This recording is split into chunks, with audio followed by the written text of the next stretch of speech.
When a title block or zones from the title block stencil are dropped on the drawing, you will notice the vertical and horizontal zones follow the default spacing. Sometimes, it is preferable to have a smaller or larger zone spacing to easily locate the symbols or wires in your drawing. Capital X Panel Designer provides you the flexibility to customize the vertical and horizontal spacing according to your preferences with our location option. To do so, select File, Preferences and look for the location option. You can easily adjust the zone spacings in the inputs to suit your needs.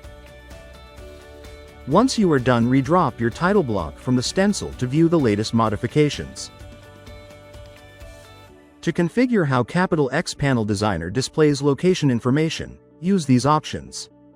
Page denotes characters used to prefix page numbers. Separator denotes characters used to separate page numbers and location zones.